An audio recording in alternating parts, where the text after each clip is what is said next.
I'm going to go ahead and hand it over to Troy, and he'll take you guys through the real ROI of modern ERP. I will see you for the Q&A on the other side. Awesome. Can you hear me, Derek? I can, yeah. We got video and audio. Excellent.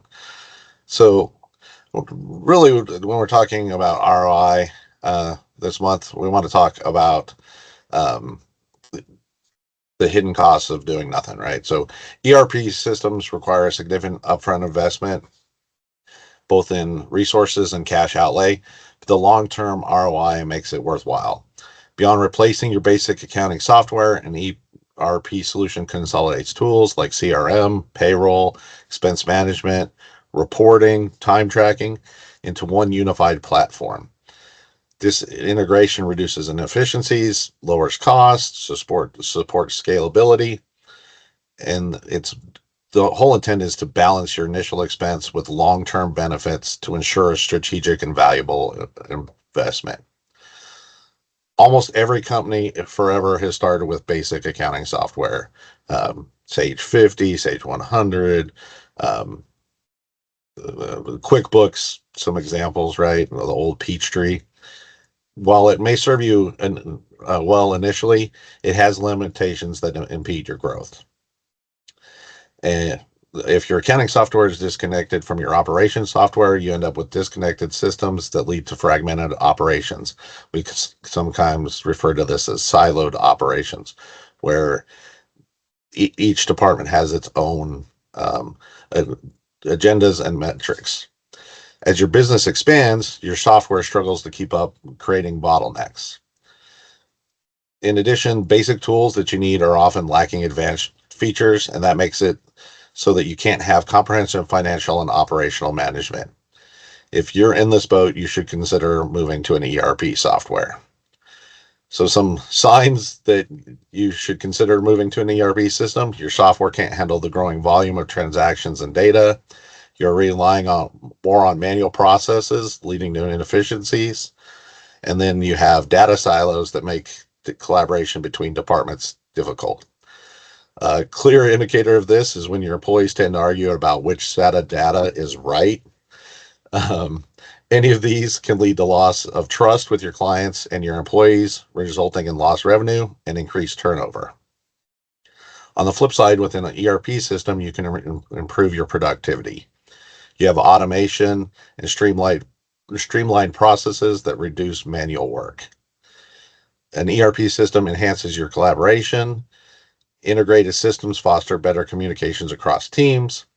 And we like to say that the choir is singing from one song sheet, so everybody's on that same page. Since your data is more accessible, your data is driving real-time decision making. Limping along on your existing systems with manual data entry and scores of spreadsheets limits your competitive positioning. It lowers employees' morale and creates barriers to growth.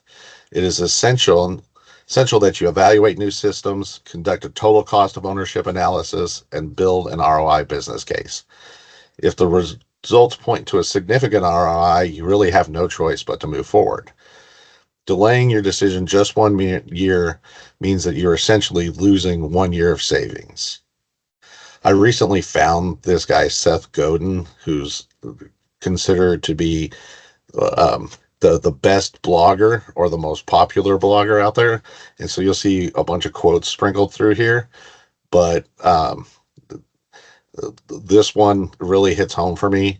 Change almost never fails because it's too early. It almost always fails because it's too late. And so that just kind of stuck with me as soon as I stumbled across this guy. So in the modern world, there's a reason to use cloud as opposed to the old perpetual on-site perpetual license. So there's a lot that goes into maintaining and securing a business primary system. You must maintain, monitor, and upgrade the hardware it runs on.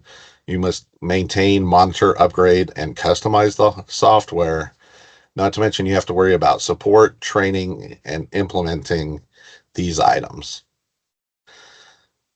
So, um, based on data from 180 systems and ultra consultants, Acumatica estimates the 5-year total cost of ownership of a modern cloud ERP application for small and mid-sized business at a little less than $260,000 over that 5-year period. This is almost half the cost of a traditional perpetually licensed ERP system if you can find any software vendors that will even offer that option anymore. So these cost estimates include initial implementation, support, and hardware. The big difference between the old perpetual license that almost every software publisher has moved away from is back in the early days when I started doing this, you bought your software and implementation one time. Then you bought an annual maintenance contract and it just covered your bug fix problems and any new improvements or releases that the software put out. If you wanted any additional tech support, you had a secondary support contract, and that had its own cost that it carried for it that was well beyond that $520K, right? That back then, you still had to pay for all your hardware costs. You had to set up your own disaster recovery plan for backups and offsite storage. Living in Kansas like I did, we always had to worry about a tornado coming through and wiping out our data center and our hardware. And we had to have some way that that backup got offsite so that it would survive a tornado. On top of that, you had to have a security expert on staff or as a consultant that came in. And again, that security had its own costs, right? All those things were separate individual charges. The modern model that a lot of companies have asked for and that has become the industry standard is that your annual software cost now includes the hosting. You no longer manage your own hardware and security. You don't have to worry about having multiple sites that you can store your data on. The disaster recovery is included. And if the worst happens, that tornado that I was talking about, to an AWS data server, they just restore your data to another server in another data center somewhere within the country or the world, and you are back up running in hours. Modern software subscriptions cover all your bug fixes. It covers the new releases, just like the old maintenance contract did, and it usually comes with some basic technical support. Again, if you wanted more advanced training or annual support, that's where something like the CS3 Serve plan comes into play. And so those are usually in addition to your overall annual cost. So keeping in all this that is in there, the difference of what's included and not included, it's still the 206 estimated less than 260,000 over 5 years is still half of what we used to pay for the same time frame. So how secure is the cloud is usually the next question that comes up when you're starting to think about ERP. So Acumatica is really on the leading edge of security plans. They are SOC 1 and 2 compliant. They meet Europe's privacy laws. They follow AWS's security compliance guidelines. They have a team that is constantly monitoring next generation firewalls, a professional security team that monitors, protects, and updates your hardware and software consistently. This mitigates security risks for you. In addition, they back up both in the AWS servers and has a secondary offsite backup that is taken of your data just in case that worst thing was to happen. So if the server farm gets destroyed, your data is already backed up at a secondary site that can be turned on within hours of that catastrophe.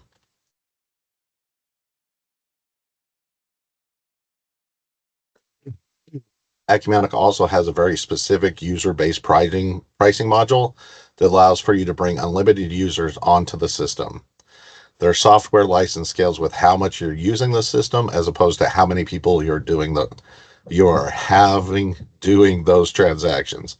So you don't have to tell Bob, Nancy, and Steve that only Nancy can enter or look at the system because you can't afford another user license.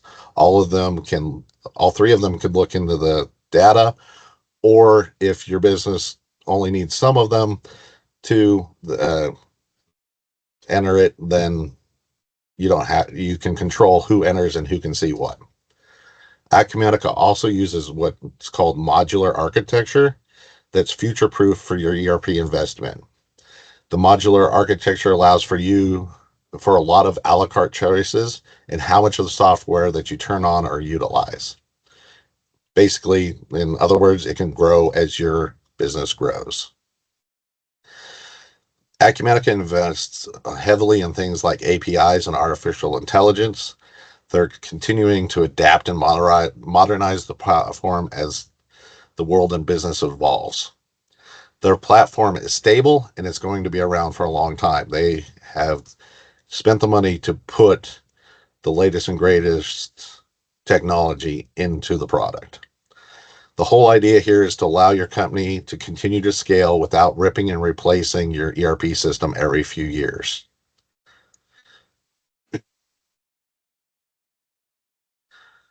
So disconnected systems can really cost you in rework, duplicate manual entry, lost insights. So hard costs are easy to quantify, like your total cost of ownership, inventory reduction, labor reductions, etc.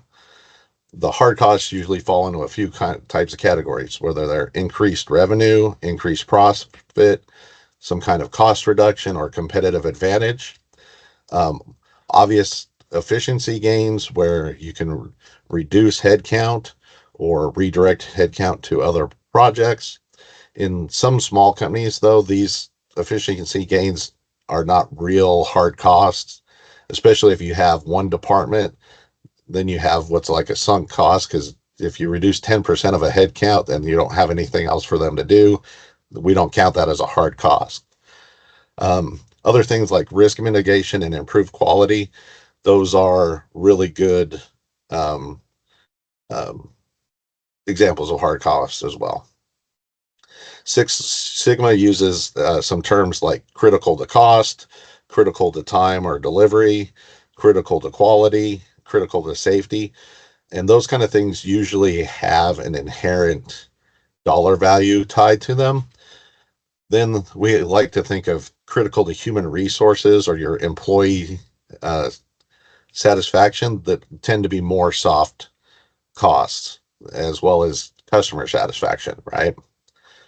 It's really that becomes a sticking point between accountants and other people on whether or not they're considered hard costs.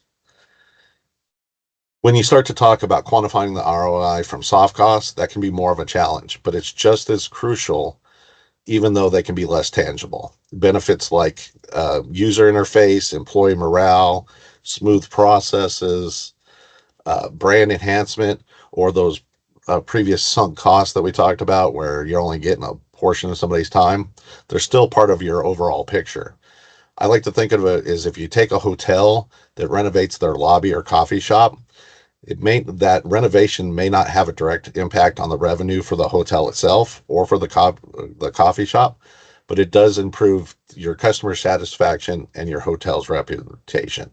An ERP system can be like renovating that coffee shop. So another way of thinking about those sunk costs is that if you're freeing up an employee's bandwidth to work on organizational initiatives or offer new goods and services, those are our benefits to the company, even though they don't fall into that hard cost category, right? Some other soft costs that you want to think about when you're preparing your ROI are things like time to value. How quick will you be able to implement and start seeing that ROI, right? How fast are you going to get that money back? On the flip side, time to obsolescence. How fast will the software that you're using become unusable to you? Is the software going to break? Will it be out of warranty? Will it eventually become more tedious and more of a burden for you to use than it is becoming a benefit? Lastly is scalability. How long until you outgrow the software and you need to re-spend the implementation fee to get a new product up and running? Those are all important questions for your organization.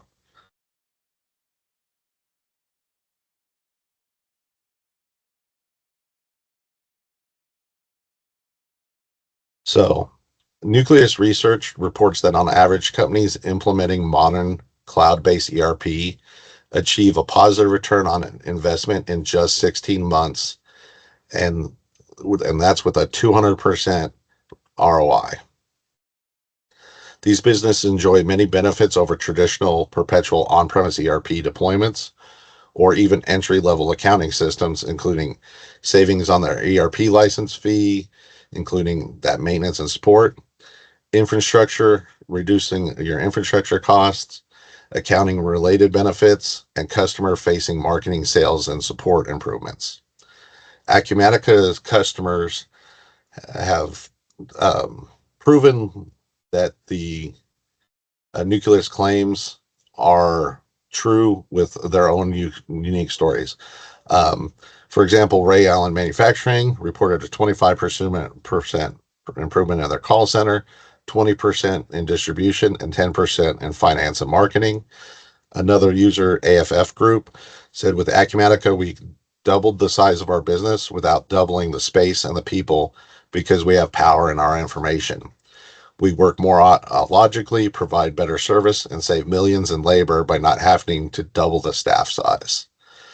There's several hundred other examples of these customer satisfaction stories that are out there that we've read through. So how do you go about doing this, right? Transitioning from basic accounting software and a collection of special tools to an all-in-one ERP system can redefine how your business operates. So to help you navigate this journey, we're going to talk about 6 main kind of steps or higher level processes that you need to consider and take on. The first one is understanding the need for change. And we've kind of dug into that a little bit, but this is really how to discover why your current software setup is holding you back and how to recognize the signs that your business is ready for an ERP system. The second step is managing key challenge in moving to an ERP system. We're going to learn about potential obstacles from technical and operational issues to cultural and financial considerations and how to address them effectively. And one of the ways we're going to go about doing that is building a change management strategy.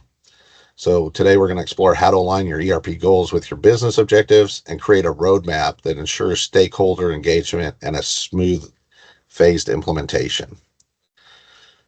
And once we've got that roadmap and that change management strategy, we want to prepare our organization for change. So doing that, we're going to gain insights into effective communication, training, and the support structures you need to ensure your team is ready. Eventually, we want to go do the thing, and so we'll need to understand that while we're doing it, there's an important steps of doing pilot testing, creating feedback loops so you know when things aren't working as planned, and then continually monitoring and managing the progress so that you can adapt as necessary. Lastly, post any implementation, you're going to want to ensure long-term success with the strategies that reinforce change. We want to measure when have we and when did we meet our ROI, and then establish a culture of continuous improvement for sustained benefits. So you never really cross that end zone and spike the ball and say, yes, we're done implementing ERP. You're always looking to leverage your new tool to the best of the abilities and continually growing and adapting. And what we like to say at CS3, you're maxing up the use of your software. So how do we go about identifying and managing our key challenges, right? So any successful ERP implementation relies on someone who understands your company's financial and operational data. Businesses that have outgrown basic accounting software may find this role particularly critical, as data mapping requires insight into the current system.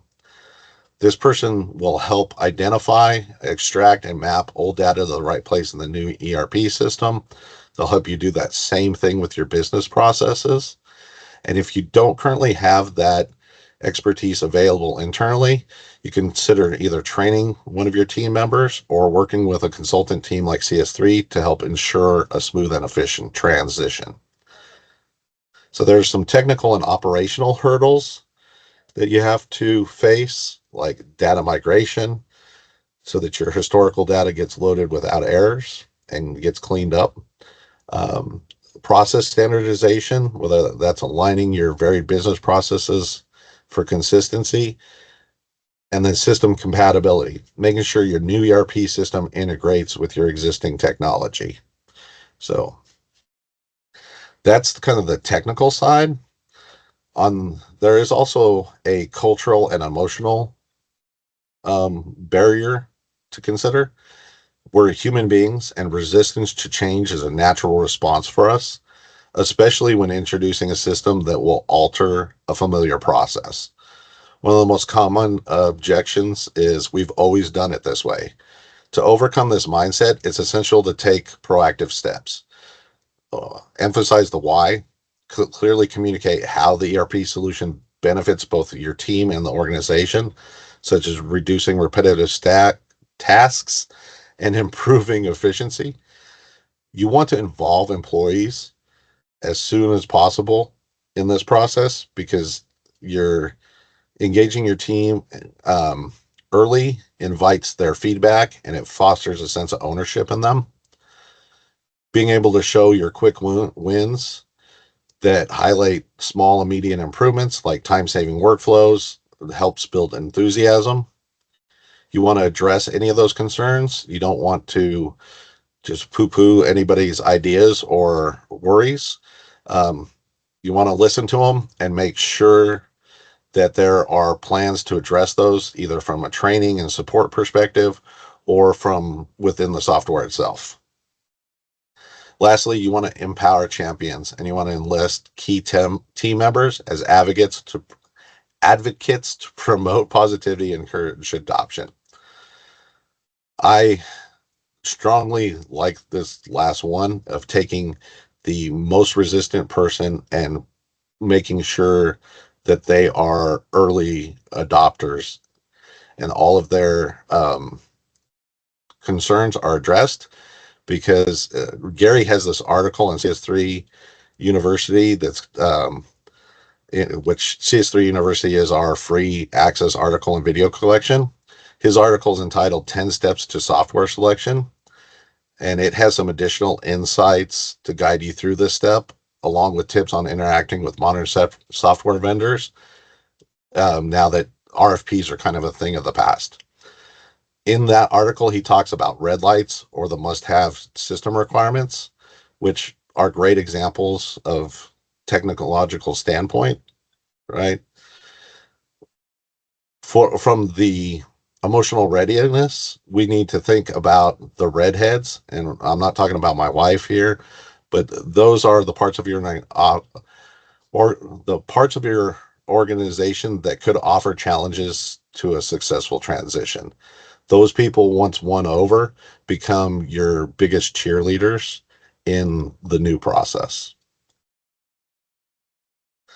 So let's talk about building a change management strategy.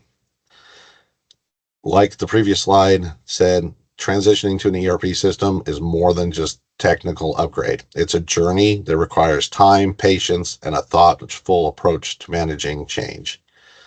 People need time to process and adapt to new systems, workflows, and expectations. A well-executed change management strategy can make this journey smoother and ensure your team is ready to embrace the new ERP system. As long as you've got a clear vision for your change, where you've aligned your ERP goals with long-term business strategy, you're going to ensure that everyone understands why that change is necessary and how it supports broader business success. Part of setting those ERP goals is to be smart about it. Make sure that they're specific and measurable items that you can later come back to and say, yes, we did achieve that, or no, we didn't. We talked a little bit earlier about engaging stakeholders from the start.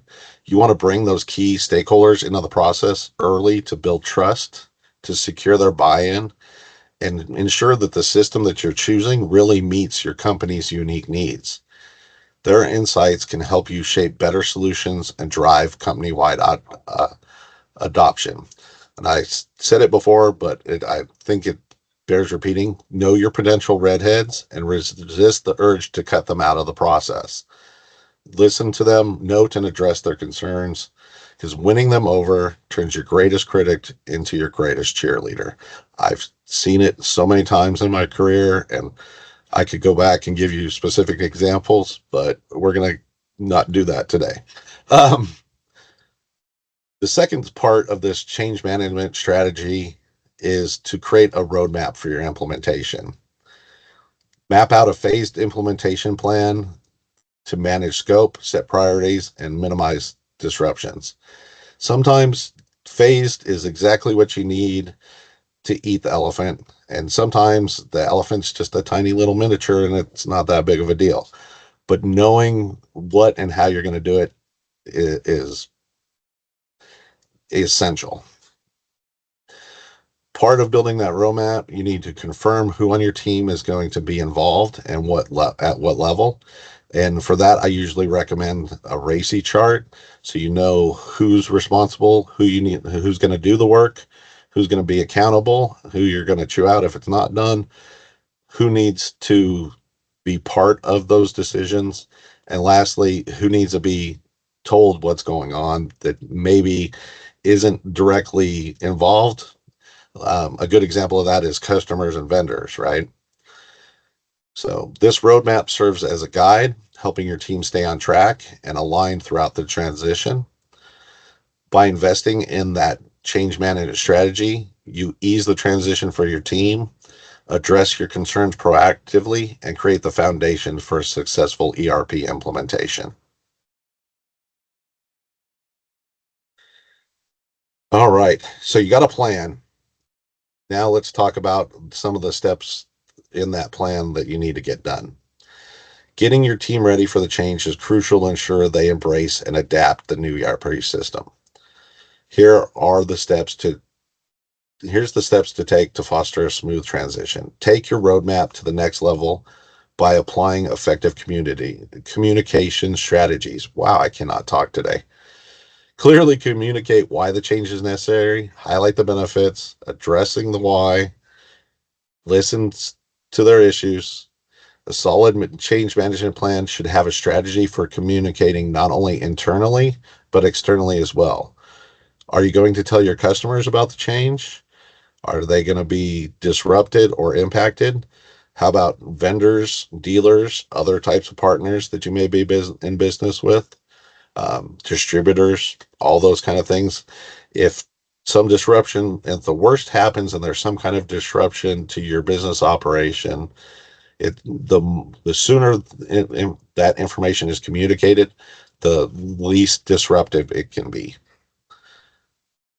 The next thing is, during your readiness, you need to train and upskill your team. So you want to develop a structured training plan that includes ongoing learning opportunities to ensure everyone feels confident using the new system. One of the greatest things that you can give somebody that is concerned about their job being lost or replaced is the investment of training that ensures that they will have a place in the future solution. The second best thing you can do for anybody that's concerned about the future is to establish clear support channels. So you set up your dedicated resources such as help desks, support groups, and power users that will help to address any issues quickly and keep everybody's outlook positive. At some stage during planning, you're going to enhance your roadmap and change management plan with a detailed plan. That detailed plan needs to include the testing plans. What are you going to test? How are you going to test it? A training plan, which we've kind of talked a little bit about that, and then a cutover and go live plan. And that's really about the drilling way down into the details of the days when you're going to convert your data and how you're going to turn on the different parts of your system. Once you've got that all planned out, let's get her done. We need to, setting up an ERP system requires planning and execution to ensure everything runs smoothly. It's important to test, gather feedback on that testing, and then make suitable adjustments well before your go live date. One of the best ways to do that is what's called train the trainer. You designate power users that are your subject matter experts for each department, and they lead the way and encourage active participation from all your impacted teams. Their involvement ensures a smoother adoption and a system that meets operational needs. Any good power user that says, hey, this doesn't work, we need to fix it, and doesn't let the system go live until that's resolved is a clear win for your organization. We like to run pilot tests that we call conference room pilots. We do this in a copy of your system, and you do it across departments to ensure that you identify any potential issues or handovers that may not be smooth. During these conference room pilots, we gather the feedback and we make configuration changes or process changes or even role changes on who's going to do what. As we're going through those kind of steps, we want KPIs that will track our milestones, that evaluate the effectiveness of each process and department, and ensure that the project stays on course. If anything's not meeting our goals, we want to make sure that we're able to adjust and make changes and identify those that are really critical to our go live business. And in order to do that, we like to establish the clear benchmarks for going live, such as successful UAT, user readiness evaluations, data accuracy numbers. This will ensure a confident and well-prepared launch. And that final step is what we like to call a go, no-go decision, where we look at all of those critical factors and say, do we feel comfortable with going live? And if the answer is no, then we need a plan to fix that. And if the answer is yes, then all the better for us. Finally, at some point, you're going to get to that post-implementation where everything is in the system, everybody's working, and now we're looking to see what did we miss in testing, what wasn't successful, right?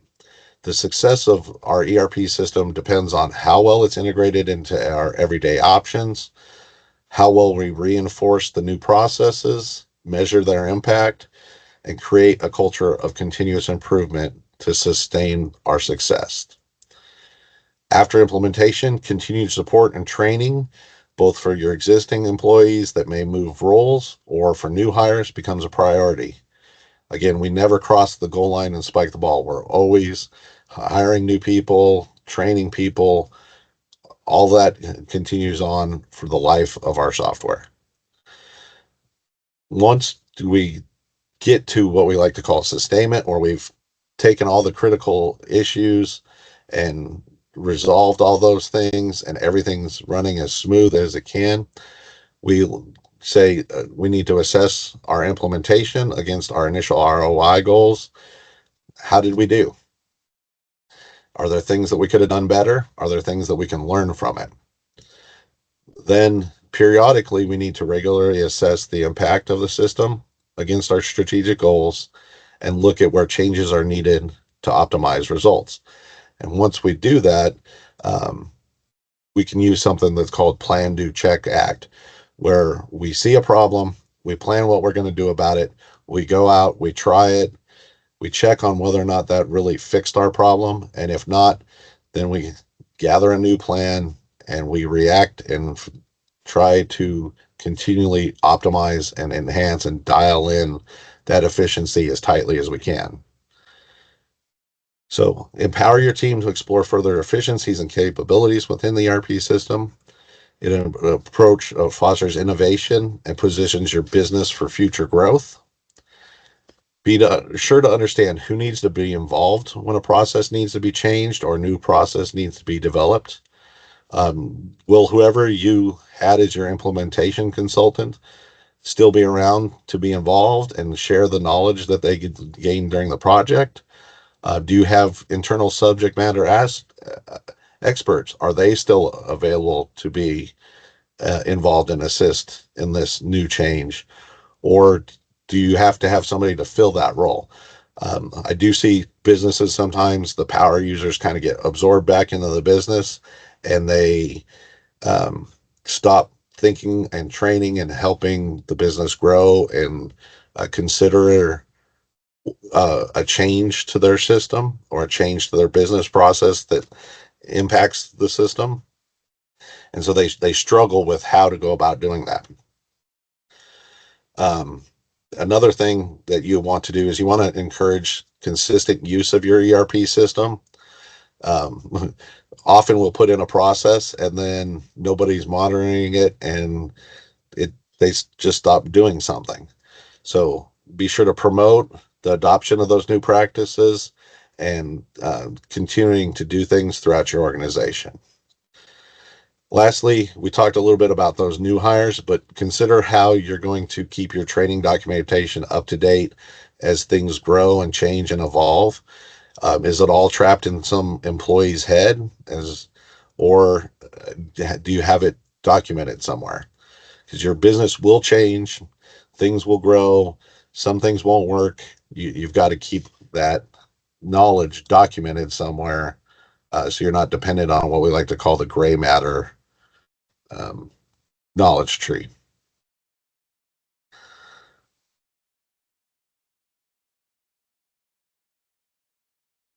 So growth-oriented companies face mounting competition and complexity. As a result, they turn to technology to drive efficiency and gather strategic insights. There is a move or a shift in design philosophy that is coming into the world in the last few years, where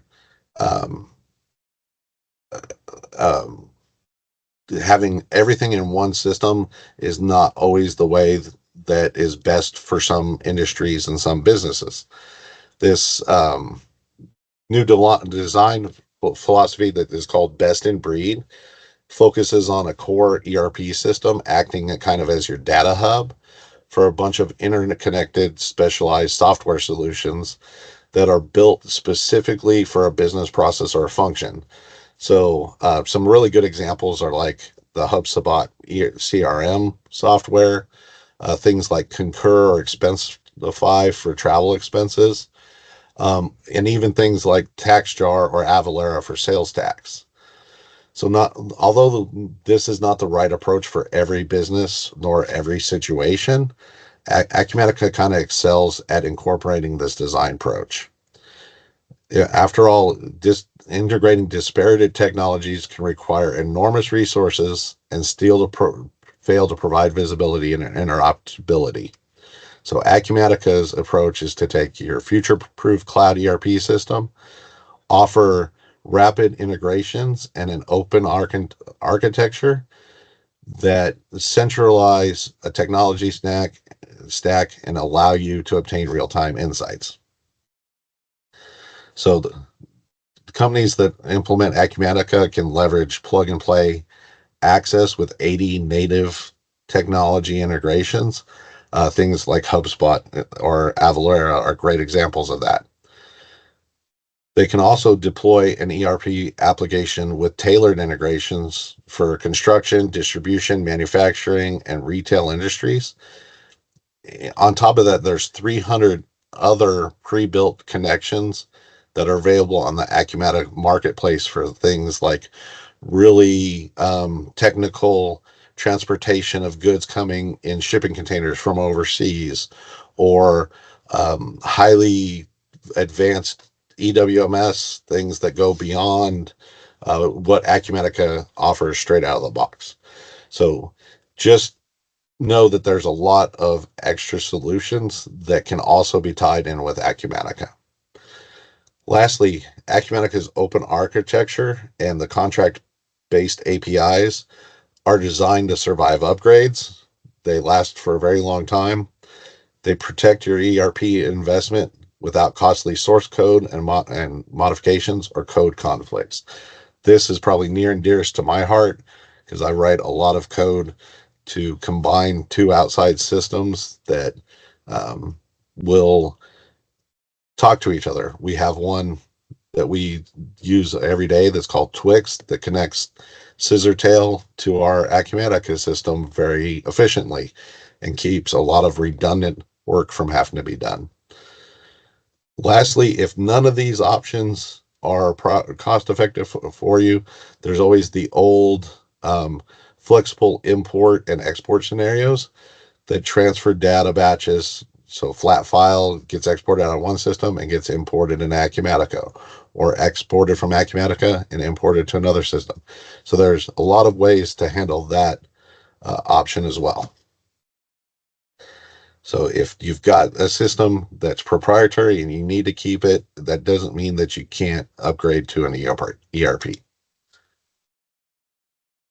So my very last slide here is one that talks about that time to value and that obsolescence.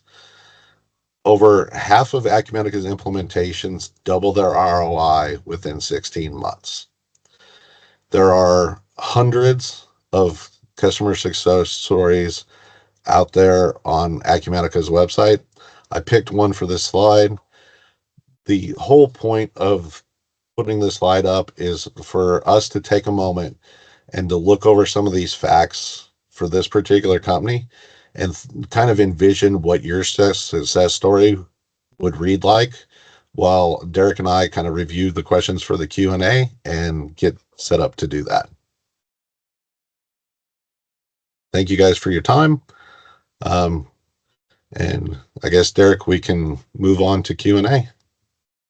Awesome. Yeah. And just a reminder, there are also a bunch of great success stories on the CS3 website as well.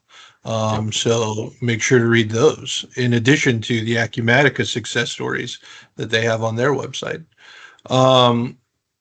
Let's see here.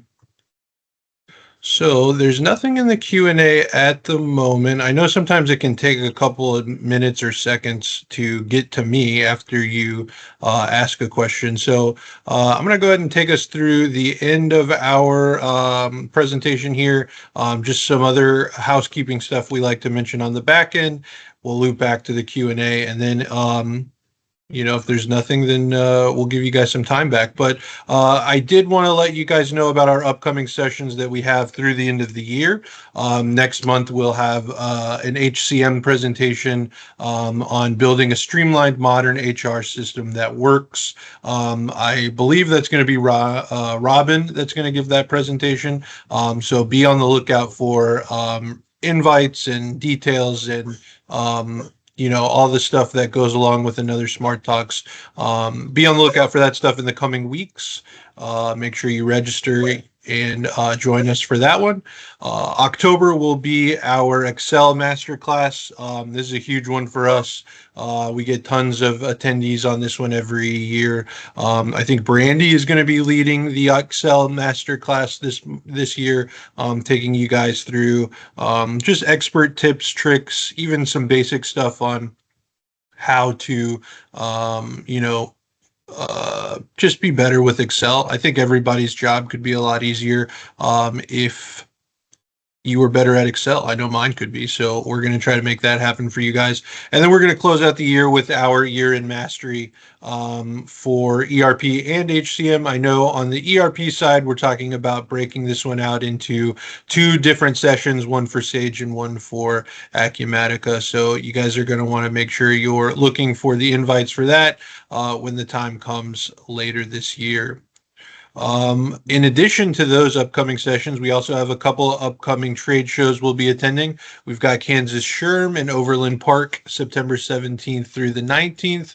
And then we've got HR Southwest in Fort Worth, October 12th through the 15th. So we're closing out the year, the trade show year, on some HR shows.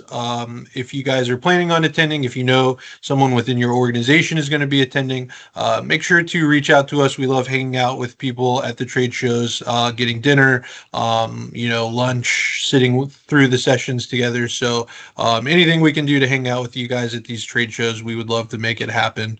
For Serve Access Plan members, the recording of this session will be available early next week. If you're interested in the Serve Access Plan, make sure to reach out to Ira for more information. His contact info is right there at the bottom of the screen. For everybody else, we will get the recording up probably late next week.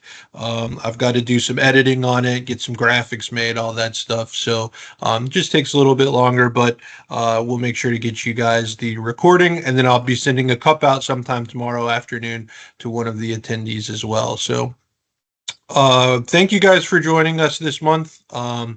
We are looking forward to that September presentation on building a streamlined HR tech stack, but it looks like I've got nothing in the Q&A still. I'm going to go ahead and let you guys out a few minutes early to enjoy the rest of your Thursday, get ready for those week 0 games this evening, whatever you've got to do. But enjoy the rest of your day, enjoy your weekend, have a safe Labor Day.